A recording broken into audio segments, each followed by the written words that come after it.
Kaleth stood at the observation window of the transport ship and watched the blue planet grow larger in the viewport as they approached the human homeworld called Earth. And he felt something he had not experienced in his 300 years of life, which was uncertainty about what he would find among these strange newcomers to the galaxy. And the Valorian Empire had sent him here with a specific mission to observe and understand humanity's military capabilities, because something about these humans disturbed the ancient powers that ruled the known galaxy, and they needed answers before it was too late. The humans had only achieved faster-than-light travel 50 years ago, which made them infants compared to civilizations like the Valorians, who had been exploring the stars for over 10,000 years. And yet in those 50 short years, humanity had been involved in more military conflicts than most species experienced in a millennium. And what troubled the Valorian High Council was not that humans fought, but how they fought and the results they achieved against forces that should have easily defeated them. Kaleth had studied warfare across thousands of worlds and documented the rise and fall of countless civilizations, and he considered himself an expert on military strategy and combat psychology. But the reports coming back about human conflicts made no sense according to established military doctrine, and commanders who faced humans in battle reported tactics that ranged from brilliant to completely insane, and often both at the same time in enemy forces that outnumbered and outgunned. Human units somehow found themselves retreating or destroyed. The transport docked at a massive orbital station above Mars, which was humanity's primary military hub in their home system, and Kaleth gathered his equipment and prepared to meet his hosts, and he had been assigned to observe operations aboard a human warship for an extended period, and the High Council wanted first-hand accounts of how humans actually functioned in combat situations. A human officer met him at the airlock and introduced himself as Commander Jake Sullivan, and he was shorter than Kaleth by half a meter, with graying hair and sharp blue eyes that seemed to evaluate everything they saw, and his uniform was neat, but worn in places, and he carried himself with the confidence of someone who had seen many battles and survived them all. Commander Sullivan led Kaleth through the station corridors while explaining the basics of human military organization, and Kaleth noticed immediately how different it felt from Valorian military facilities, and human crew members walked past talking and laughing with each other, and some even made jokes with their superior officers, and it seemed chaotic and undisciplined compared to the strict hierarchies Kaleth was accustomed to. They arrived at a docking bay where a warship waited, and Sullivan gestured toward it with obvious pride, and told Kaleth this was the Defiant, and she had been in service for 20 years, which was ancient by human standards. But her crew kept her, running and fighting, and Kaleth studied the vessel, noting its worn hull plating and the obvious repair patches covering damage from previous battles. On the bridge of the Defiant, Kaleth met the key crew members, starting with Lieutenant Amy Porter, who served as the tactical officer, and she was young for her position, with dark hair pulled back in a practical style, and when she shook Kaleth's hand, her grip was firm and her eyes showed intelligence and something else that Kaleth would later identify as barely contained aggression. Chief Engineer Greg Mason was the next introduction, and he was older than Sullivan, with grease stains on his uniform and calloused hands from years of working with machinery, and he explained with enthusiasm how he had modified the Defiant's systems to exceed their original specifications, and Kaleth realized this human actually enjoyed the challenge of keeping an outdated ship operational. Over the following days, Kaleth observed the crew going about their duties, and he conducted interviews trying to understand what made humans different from other species. And he spoke with Dr. Lisa Hayes, who ran the medical bay, and she told him stories about human resilience and their ability to survive injuries that would kill most other beings. And she showed him records of crew members who had recovered from wounds that should have been fatal. Sergeant Paul Banks commanded the ship's Marine contingent, and he was a large, muscular human, covered in scars from ground combat. And when Kaleth asked him about fighting, the sergeant grinned and said humans were born for it, and that they had been fighting each other for thousands of years before they ever reached the stars, and all that experience made them very good at killing when they needed to. Kaleth found the casual way humans talked about violence disturbing, because in Valorian culture, warfare was treated as a necessary but somber duty, and yet humans seemed almost enthusiastic about combat, and they told stories of past battles with animation and even humor, and they honored their warriors with celebrations rather than quiet respect. The ship operated on patrol duty in the outer territories, where human space bordered regions claimed by various other species, and tensions were always high in these areas, and Caleth observed how the crew maintained readiness even during quiet periods, and they ran constant drills and training exercises, as if expecting battle at any moment. Commander Sullivan explained that the Defiant was assigned to protect human colonies and merchant vessels in this sector, from pirates and occasional raids by hostile species, and the most common threat came from the Kryn Collective, which was an aggressive reptilian species known throughout the galaxy for their brutal military efficiency and their tendency to attack targets they perceived as weak. During the first week, Caleth noticed something strange about how the crew interacted with each other, and they formed close bonds that went beyond professional relationships, and they ate meals together and shared personal stories and celebrated birthdays and other events, and Lieutenant Porter explained that human military units became like families because they depended on each other for survival, and that trust was more important than rank. The crew also showed concern for civilians in a way that Caleth found unusual, because most military forces prioritized strategic objectives over individual lives, but humans seemed to take protection of civilians personally, and Sullivan told him that every human warship's primary mission was to defend those who could not defend themselves, and that this principle guided all their tactical decisions. Caleth began compiling notes for his report, trying to capture these observations in ways his superiors would understand. But he struggled to explain the contradictions he witnessed, and humans were disciplined yet informal, and they joked about serious matters yet took their duties with absolute commitment, and they seemed to care deeply about individuals while also preparing to sacrifice themselves for the greater good. On the 8th day of his assignment, the Defiant received an emergency transmission, and Caleth was on the bridge when it came through, and a civilian transport was under attack by Kryn raiders near the border zone, and the message was desperate, reporting that 3 Kryn warships were firing on a vessel carrying 500 civilians, including families with children. Commander Sullivan's entire demeanor changed in an instant, and his casual friendliness vanished, replaced by cold focus, and he began issuing orders rapidly, and Lieutenant Porter brought up tactical displays showing the distance to the attack and the enemy force composition, and Chief Mason started pushing the engines beyond their normal limits, and the entire crew moved with sudden purpose. Caleth checked the tactical data and felt his concern growing because 3 Kryn warships represented a significant threat, and the logical response would be to call for reinforcements before engaging. But Sullivan was already plotting an intercept course and ordering the crew to battle stations, and the Defiant turned toward the combat zone and accelerated to maximum speed. The observer realized with a mixture of fascination and dread that he was about to witness human warfare firsthand, and everything he had studied and all his years of experience were about to be tested against the reality of how humans actually fought. And as the Defiant raced toward battle, Caleth understood that his comfortable theories about military doctrine were about to collide with something far more primal and dangerous than he had ever imagined. The Defiant dropped out of faster-than-light travel at the edge of the combat zone,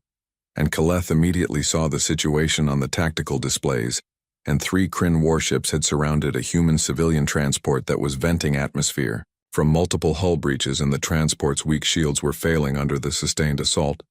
and escape pods were launching, but the Kryn were destroying them as they ejected, and Caleth felt sick watching the calculated murder of defenseless civilians. Commander Sullivan studied the display for perhaps 3 seconds before making his decision, and he ordered Lieutenant Porter to plot an attack vector that would take them straight into the center of the enemy formation, and Caleth could not believe what he was hearing because standard military doctrine against superior numbers demanded either withdrawal or a defensive position while calling for support, but Sullivan was ordering a direct assault. Porter acknowledged the order without hesitation, and her fingers flew across her console, plotting a course that made Caleth's tactical training scream warnings, and the Defiant would be exposed to fire from all 3 enemy ships simultaneously, and the crew moved to execute the maneuver with no debate or discussion, and Caleth realized these humans were either supremely confident or completely insane. The ship accelerated toward the Kryn formation at full thrust, and Sullivan ordered specific sections of the ship to vent atmosphere, creating a cloud of frozen vapor and debris that would confuse enemy targeting sensors. And Caleth watched Chief Mason comply immediately, even though the procedure meant deliberately damaging their own vessel, and the engineer seemed almost pleased to be doing something so unconventional. The Kryn ships detected the Defiant's approach and began turning to engage the new threat, and their weapons were powerful enough to tear through the human destroyer's shields in sustained fire, and they began launching missiles and energy beams toward the approaching vessel, and Porter began evasive maneuvers that pushed the ship's structural integrity to its limits. The Defiant wove through the incoming fire with movements that seemed impossible for a vessel of its size, and Caleth felt the deck shift beneath his feet as inertial dampeners struggled to compensate, and several shots grazed the hull, causing damage alerts to sound, but Porter kept the ship moving, and somehow they survived the initial barrage and closed the distance to the enemy formation. What happened next would stay with Caleth for the rest of his life, because as the Defiant entered weapons range, Sullivan did not order measured return fire or attempt to disable a single enemy vessel, and instead, he ordered every weapon on the ship to fire at once, and the human destroyer unleashed its full arsenal in a devastating broadside that caught the nearest Kryn ship completely off guard. The enemy vessel's shields collapsed under the concentrated assault, and hull breaches erupted across its surface, and the Kryn ship began tumbling out of formation, trailing atmosphere and debris, and Caleth saw that Sullivan had sacrificed tactical positioning for pure aggressive firepower, and it had worked. But now the Defiant was surrounded by two very angry enemy warships. The bridge crew showed no fear at their situation, and instead Caleth heard Lieutenant Porter actually laugh as she executed another impossible maneuver that took them under one of the Kryn ships, and Sullivan ordered them to position the Defiant between the transport and the remaining attackers, and Chief Mason diverted power from non-essential systems to strengthen the shields facing the enemy. The two Kryn vessels began a coordinated assault, trying to overwhelm the human destroyer through superior firepower, and the Defiant's shields started failing section by section, and damage reports came in from multiple decks, and Caleth watched. Human crew members respond to each crisis with efficiency, born from extensive training, and nobody panicked and nobody suggested retreat. Sullivan moved around the bridge, coordinating his crew's efforts and encouraging them, and he called out successful hits with enthusiasm and made jokes about near misses, and his attitude seemed to energize everyone around him, and Caleth observed that human command style focused on morale and emotional connection, rather than cold calculation, and somehow it made the crew fight harder. A Kryn missile got through their defenses and impacted the engineering section, and the explosion tore through multiple decks, and Chief Mason reported casualties and significant damage to the power systems, and several crew members were trapped in a compartment that was losing atmosphere rapidly, and standard procedure would be to seal that section and preserve the rest of the ship. But Sergeant Banks did not wait for orders, and he grabbed his Marines and headed toward the damaged section immediately, and Sullivan saw what was happening and simply nodded his approval, and Caleth wanted to protest because it was tactically foolish to risk more lives trying to save people who were likely already dead. But nobody else on the bridge seemed concerned. Banks and his team fought their way through fire and smoke into the damaged area, and they used emergency equipment to patch hull breaches, while dragging out wounded crew members, and two of the Marines died when a secondary explosion collapsed a bulkhead, but they kept going, and they pulled out 5 survivors, including young Ensign Chris Wade, who was unconscious but alive. The rescue operation took precious minutes, during which the Defiant continued taking damage, and the ship's combat effectiveness was reduced by 30%. According to Caleth's calculations, and yet when Banks reported that all survivors were recovered, the bridge crew actually cheered, and Sullivan personally thanked the sergeant over the communication system, and Caleth understood that humans valued individual lives in ways that seemed to defy military logic. Lieutenant Porter had been using the time to study the enemy movement patterns, and she proposed a maneuver to Sullivan that involved using the damaged transport as cover while simultaneously firing at both remaining Kryn ships and the commander. Approved it immediately, and the Defiant moved into position behind the drifting civilian vessel. The maneuver worked because the Kryn were reluctant to fire on the transport, since it was their original target, and they wanted it intact for some reason, and this gave Porter the opportunity she needed, and she coordinated the Defiant's weapons to hit both enemy ships in rapid succession, and the focused fire damaged their engines and slowed their ability to maneuver. Dr. Hayes reported from medical that they had 20 wounded crew members and 3 dead, and she was performing surgery on 2 critical cases while her staff worked to stabilize others,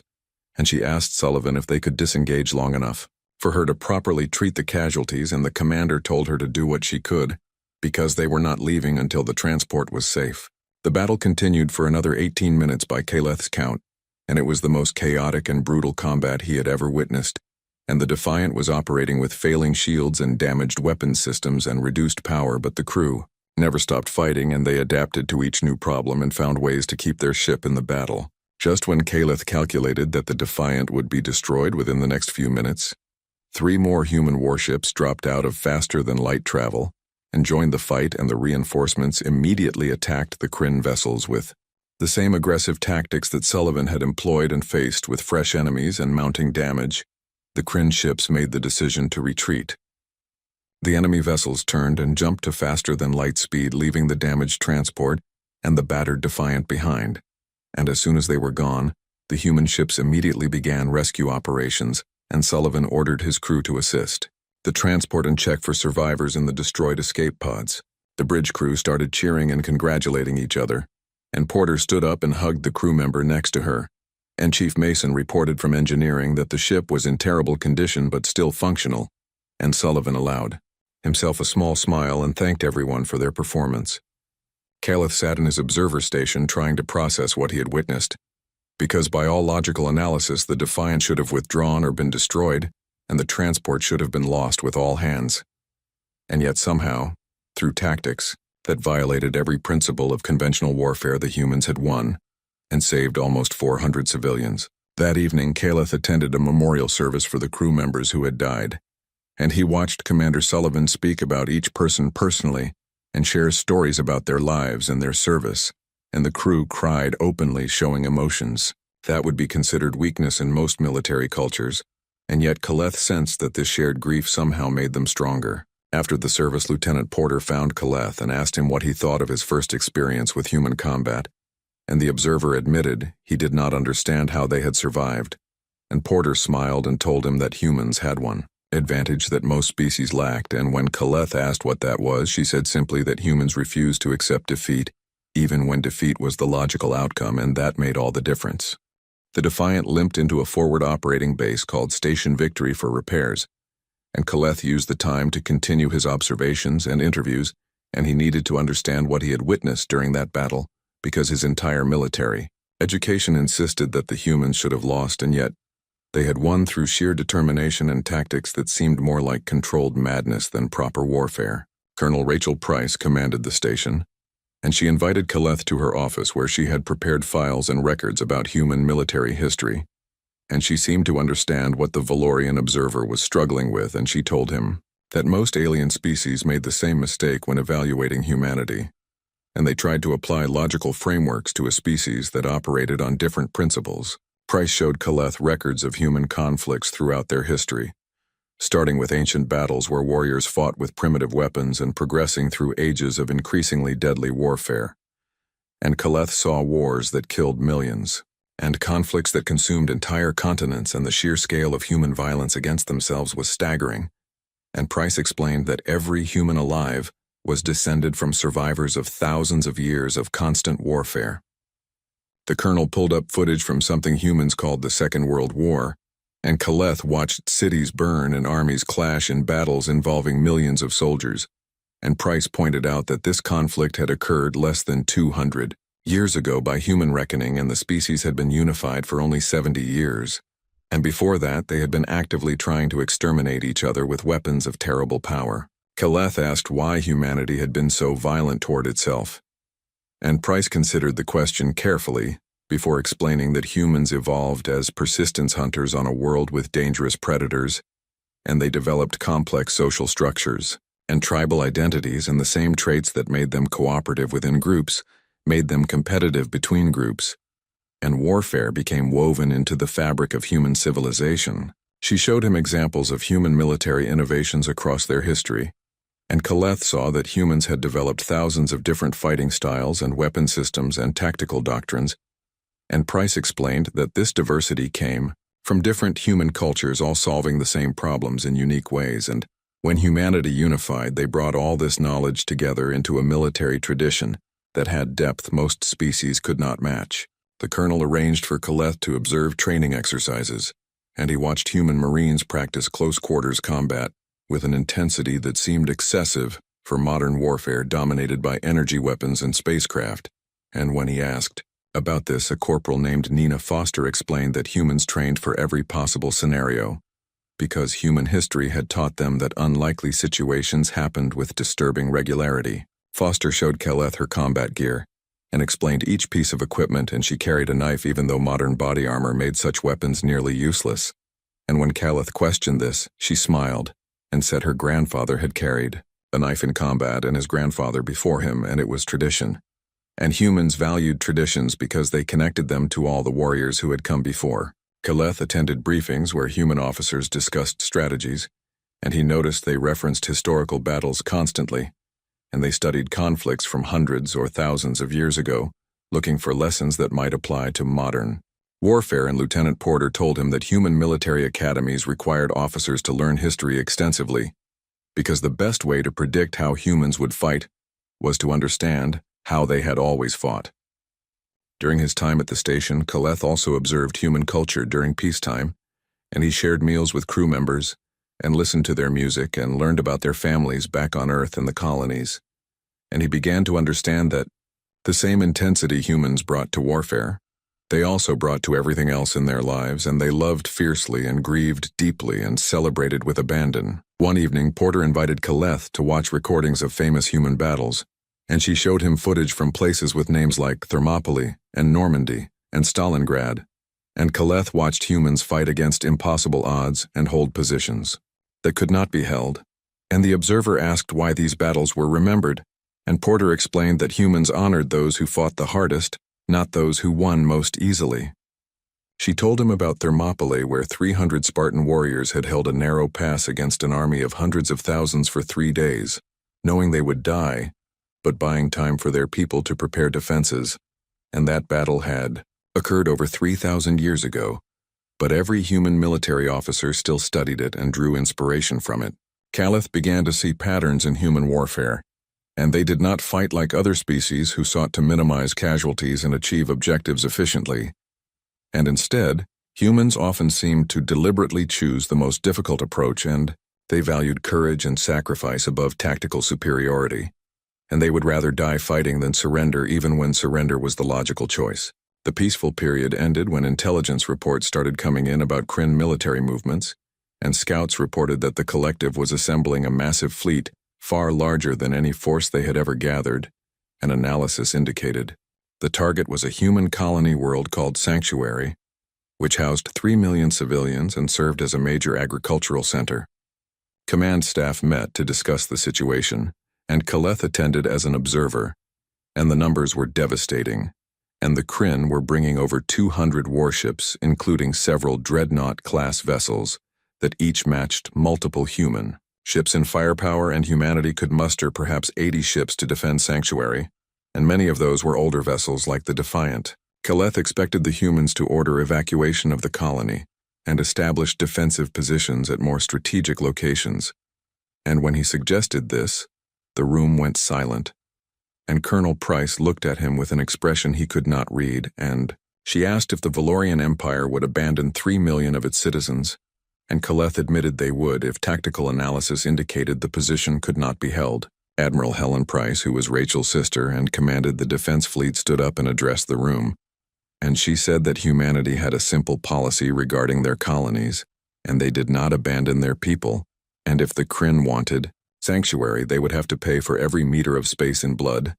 And the assembled officers responded with grim determination, and nobody suggested withdrawal. Kaleth ran calculations, and his analysis showed that the human fleet had less than a 15% probability of victory, even with optimal tactics. And he pointed this out, and Admiral Price nodded and said she understood the odds, but the decision was already made, and they would make their stand at Sanctuary, because that was what humans did, and they protected their own regardless of cost. The Defiant received orders to join the defense fleet, and the ship was barely repaired, with temporary patches covering major damage, and Chief Mason reported that they could fight, but the vessel would not survive sustained combat. And Commander Sullivan accepted this information calmly and told his crew they were going to defend Sanctuary, and not one person requested reassignment or transfer. Kaleth spoke privately with Sullivan and asked why the commander would take his damaged ship into a battle they could not win. And Sullivan was quiet for a moment before responding. And he said that somewhere on Sanctuary was a farming family with 2 children who were growing up safe and happy, and they probably did not even know a battle was coming. And those people deserved to live their lives in peace, and if Sullivan and his crew had to die to give them that chance, then it was a worthy trade. The observer realized he was witnessing something that his people had lost millennia ago, if they had ever possessed it, and humans valued individual lives and collective survival equally. And this created a paradox where they would sacrifice themselves for strangers and fight hopeless battles because some things mattered more than tactical calculations. The fleet assembled over the following days, and Kaleth watched 80 human warships prepare for combat against an enemy that outnumbered them more than 2 to 1. And the crews were frightened, and he could see it in their faces and hear it in their voices, and yet they boarded their ships and checked their weapons and prepared to fight, and not one of them ran. Lieutenant Porter spent time going over tactical scenarios with Kaleth, and she showed him how the human fleet would attempt to use speed and aggression to offset their numerical disadvantage. And she admitted the chances were poor, but said that sometimes all you could do was make the enemy pay such a high price that they regretted attacking, and maybe that would be enough. The day before the fleet departed for Sanctuary, Kaleth attended another gathering where crew members from various ships met in the station's recreation area, and they drank and sang songs and told stories, and some of them cried while others laughed, and they all knew that many of them would not return, but they celebrated life and friendship anyway. And Kaleth understood this was how humans faced death, and they acknowledged it and feared it, but refused to let it stop them. The Kryn fleet arrived at Sanctuary with overwhelming force, and Kaleth watched the tactical display fill with red icons representing enemy warships, and he counted 217 vessels, including massive dreadnoughts that dwarfed even the largest human ships, and the sheer size of the enemy force made his combat analysis algorithms return failure probabilities above 90%. Admiral Helen Price divided the human fleet into rapid response groups rather than maintaining a traditional defensive line, and the Defiant joined a strike force led by Captain Kate Morrison aboard the cruiser Relentless, and their mission was to harass the Kryn advance and create opportunities for devastating counterattacks. And Kaleth noted this strategy relied on chaos and aggression rather than ordered defense. The Kryn fleet advanced in perfect formation with their ships moving in coordinated patterns that demonstrated their species' preference for order and discipline, and they approached Sanctuary with the confidence of a force that had never been defeated, and they began launching fighter craft and preparing their main weapons for bombardment of the orbital platforms. Then the human fleet attacked, and they came from multiple vectors simultaneously, with small groups of ships striking at the edges of the Kryn formation and breaking away before the enemy could respond effectively, and Admiral Price had abandoned conventional warfare entirely, and instead embraced hit-and-run tactics that prevented the Kryn from using their numerical superiority. The Defiant accelerated toward a cluster of Kryn cruisers, and Commander Sullivan ordered the ship into a debris field created by destroyed orbital satellites, and Porter cut the engines and power signature to minimum, and they drifted silently, while enemy ships passed nearby, and Kaleth watched Kryn vessels move past their hiding spot, completely unaware of the threat. Sullivan waited until 3 enemy cruisers were within optimal firing range, and then he ordered maximum power to weapons, and the Defiant emerged from the debris field and unleashed full broadsides at point-blank distance, and the Kryn ships had no time to raise shields or evade, and the human destroyer's weapons tore through their hulls, causing catastrophic damage, and then the Defiant disappeared back into the debris cloud before reinforcements could arrive. This pattern repeated throughout the first day of battle, and human ships refused to engage in the stand-up fights that the Kryn expected, and instead they ambushed and fled and attacked from unexpected angles and used every piece of wreckage and every orbital structure as cover, and Kaleth recognized this as persistence hunting applied to space warfare, and humans were exhausting their prey through constant harassment. But the Kryn had numbers, and they adapted to human tactics, and they began sweeping areas with coordinated sensor nets, and they accepted casualties in exchange for slowly pushing the human fleet back toward the colony. And by the end of the first day, 17 human ships had been destroyed, and the Kryn had lost 40 vessels, but they could afford those losses and humanity could not. On the second day, the battle intensified, and Kaleth watched a human carrier called Valiant take critical damage and lose main power, while surrounded by Kryn warships, and the carrier's captain ordered all remaining fighters to launch in a final attack. And then he aimed his powerless ship at the nearest Kryn dreadnought and used emergency thrusters to ram the enemy vessel, and both ships exploded in a blast that lit up the tactical display. The sacrifice created a gap in the Kryn formation,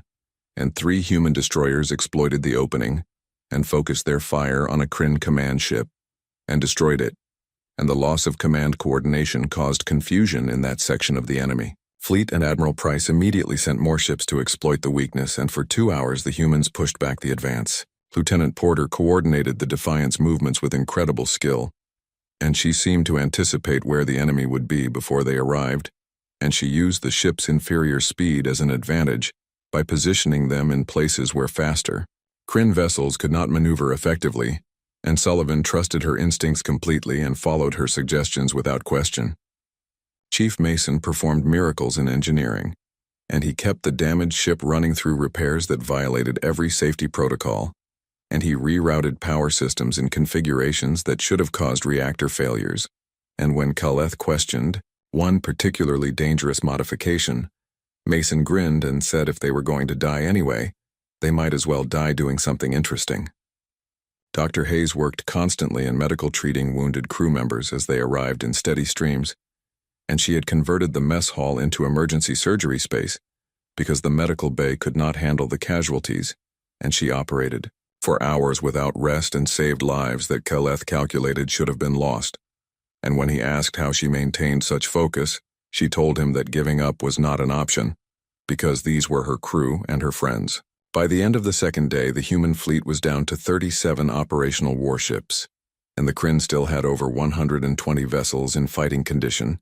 and Khaleth's analysis showed the battle would be lost within 6 hours. And he expected Admiral Price to order retreat and save what remained of the fleet, but instead she ordered all ships to press the attack harder. The third day began with a desperate human assault on the Kryn center formation, and every surviving human warship threw itself at the enemy with suicidal determination, and Khaleth watched the destroyer Thunderchild lose all weapons, and then its captain turned the ship toward a Kryn cruiser and rammed it, and the collision destroyed both vessels. The Defiant's main guns were hit by enemy fire, and Lieutenant Porter reported weapons offline,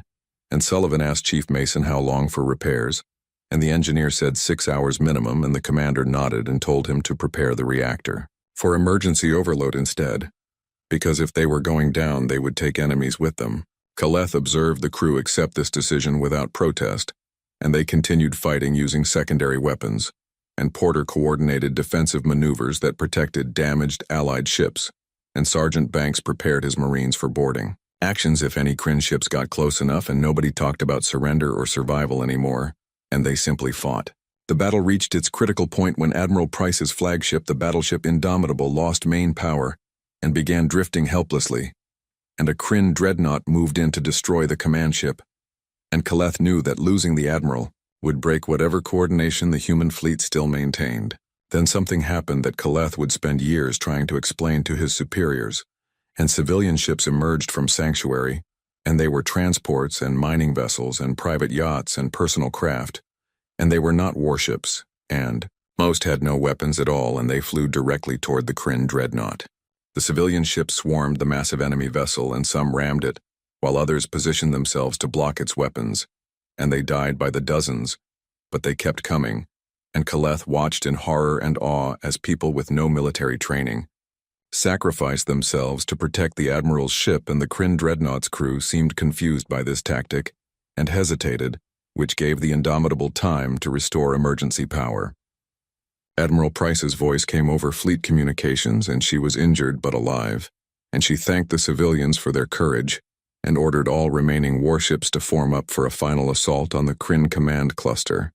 And her words were simple and direct, and she said they had nothing left to lose, so they would make the enemy pay for every meter of space. Every human ship still capable of movement turned toward the Kryn center formation, and they accelerated to maximum speed. And Khaleth realized this was not a tactical maneuver, but a death charge, and the humans were going to ram their entire remaining fleet into the enemy command vessels and take as many Kryn with them as possible. Commander Sullivan addressed his crew over internal communications, and he told them it had been an honor to serve with them and that they had fought well, and he was proud of every single one of them. And then he turned to Kaleth and apologized that the observer would not survive to deliver his report, and Kaleth surprised himself by saying he could not imagine a better way to end his observations.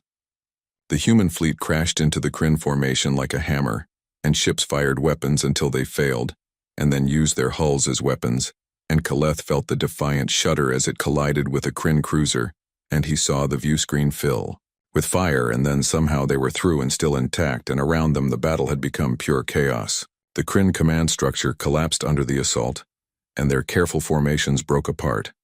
and individual ships tried to retreat while others attempted to maintain position, and the unified Kryn fleet became dozens of separate vessels making independent decisions, and human ships exploited every moment of confusion. Porter screamed coordinates, and Sullivan ordered the damaged ship to pursue a Kryn command vessel, and they fired their last functioning weapons, and the enemy ship's reactor breached and exploded, and the shockwave pushed the Defiant away, and Kaleth checked sensors and saw that the Kryn fleet was retreating and humanity had won. Kaleth spent the days after the battle helping with rescue operations, and he worked alongside Dr. Hayes, searching through destroyed ships for survivors, and he witnessed human rescue teams work for 70 hours without sleep pulling wounded crew members from wreckage, and they never gave up even when scanning showed no life signs, because humans had learned that their species could survive things that sensors said were impossible. The Defiant remained in orbit around Sanctuary, held together by emergency repairs and hope, and Commander Sullivan stayed on the bridge despite his injuries, coordinating salvage operations and medical evacuations, and when Kaleth suggested the commander should seek treatment, Sullivan said his crew came first and he would rest when everyone was accounted for, and Lieutenant Porter had assumed tactical duties, and she ran operations with quiet efficiency, while tears streamed down her face for the friends they had lost. Chief Mason worked miracles keeping the ship's life support functioning, and he moved through damaged sections with tools and spare parts held together with determination and improvisation, and he told Kaleth that the Defiant had survived because she was a tough old ship, and her crew refused to let her die, and the engineer spoke about the vessel as if it were a living thing that had fought alongside them. Kaleth attended memorial services for the fallen, and there were so many that they held multiple ceremonies over several days, and he watched humans grieve openly for their dead, and Commander Sullivan spoke at each service, sharing stories about crew members he had known and honoring their sacrifice, and the observer began to understand that humans mourned so deeply because they loved so fiercely. During one service, a young lieutenant named Chris Wade, who had been rescued from the damaged engineering section during the first battle, spoke about Sergeant Banks and the Marines who had died saving him, and Wade said he owed them his life and he would spend the rest of his days trying to be worthy of their sacrifice. And Kaleth saw that human military culture created bonds stronger than family ties. The colony sent representatives to thank the fleet, and a farmer named Peter Grant spoke for the civilians, and he said his family had watched the battle from the surface, knowing they would die if the fleet failed, and he wanted every surviving crew member to know that 3 million people owed them everything. And his daughter was 8 years old, and she would grow up because humans in orbit had refused to let her die. Kaleth began compiling his report, and he conducted extensive interviews with survivors, trying to capture what he had witnessed in words his superiors would understand. And he spoke with Captain Kate Morrison, who had commanded the strike force that destroyed 6 Kryn capital ships, and she explained that human tactics relied on accepting risk that other species avoided, and that willingness to gamble, everything gave them advantages that could not be calculated. He interviewed the civilian pilots who had flown their ships against the Kryn dreadnought, and a transport captain named Linda Shaw told him she had been hauling grain when the call went out, and she knew her cargo ship had no weapons and no armor. But the admiral's ship was in danger, and Shaw had 2 sons serving in the fleet, and she could not watch their commander die without trying to help, and she survived somehow, and would do it again without hesitation. Kaleth spoke with Dr. Hayes at length about human resilience, and she showed him medical records of crew members who had survived injuries that would have killed any Valorian, and she explained that human evolution on a dangerous world had given them redundant systems and remarkable healing capabilities, and more importantly, humans seemed to survive through sheer willpower when logic said they should die. Lieutenant Porter met with Kaleth to discuss tactical analysis, and she walked him through the battle, explaining human decision-making at each critical point, and she acknowledged that by standard military doctrine, humanity should have lost. But, she said, humans did not follow standard doctrine. and they created their own rules based on thousands of years of fighting each other, and that experience made them unpredictable and dangerous. Porter explained that the key to human warfare was not technology or numbers but psychology, and humans fought for ideals and for each other, and they would accept casualties that broke other species, and they refused to surrender, even when surrender was logical, and that made them nearly impossible to defeat because the only way to beat humans was to kill every single one, and even then you could not be certain they would not find a way to win. Kaleth asked why humans were willing to die for strangers, and Porter considered the question while looking out at the damaged ships floating in orbit, and she said that humans understood something most species did not,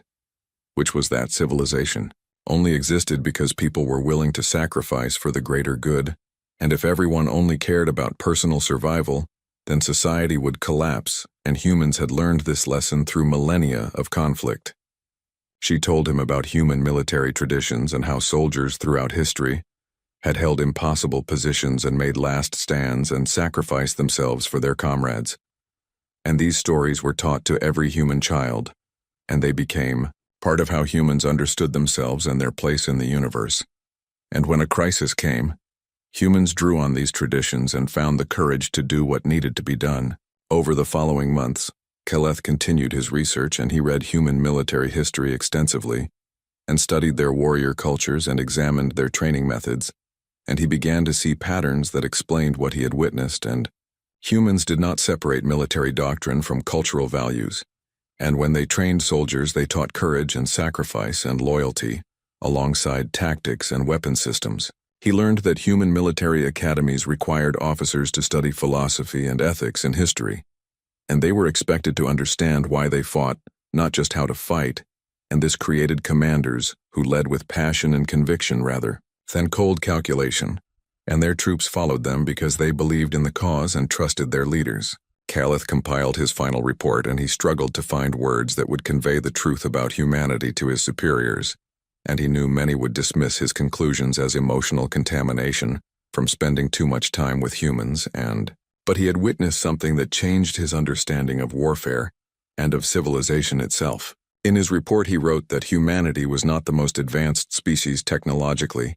and they were not the most numerous or the most ancient or the most powerful in any conventional measure, but they were the most dangerous because they had weaponized empathy and they fought not just for survival but for ideals and for each other, and for people they had never met. He explained that humans would accept casualties that would break any other species, and they would hold positions that could not be held and attempt missions that could not succeed and refuse to surrender, even when defeat was certain. And this was not simple bravery but a fundamental aspect of human psychology that made them unpredictable and ultimately unstoppable. Kaleth concluded his report with a warning that would be studied by military academies across the galaxy for generations, and he wrote that the question was not whether humanity would come to dominate the galaxy,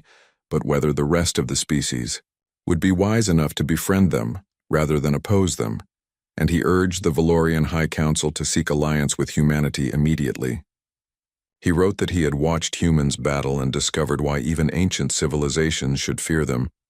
and it was not their technology or their tactics, but their refusal to accept defeat and their willingness to sacrifice everything for something greater than themselves, and that made them the most formidable force the galaxy had ever seen. Years passed and the Valorian Empire became one of humanity's strongest allies, and the Kryn Collective never recovered from their defeat at Sanctuary, and eventually signed a peace treaty, granting humanity extensive territorial concessions, and other species began seeking human alliance and friendship rather than conflict. Kaleth rose to the rank of admiral in the Valorian fleet, and he occasionally met with his human counterparts at diplomatic functions and conferences, and Commander Jake Sullivan had retired and lost an arm in the battle but remained active in human military affairs, and they shared drinks and war stories like old soldiers who had seen too much but survived. At one such gathering, Sullivan asked Kaleth if he had ever figured out what made humans so effective in battle, and the Valorian admiral smiled and quoted something Porter had told him years ago, and he said that humans fought like they had nothing to lose, but they fought because they had everything to protect, and that paradox was their greatest weapon. Sullivan nodded and said that was about right, and he added that humans had been fighting for survival for their entire history, first against their world's predators and then against each other, and then against the galaxy, and they had learned that the only way to protect what they loved was to be willing to die for it. And that lesson was written into their souls. Calith looked out at the stars and thought about how humanity had changed the galaxy forever, and other species now studied human military tactics. But they could never fully replicate them because the tactics were inseparable from human nature, and you could not teach a species to fight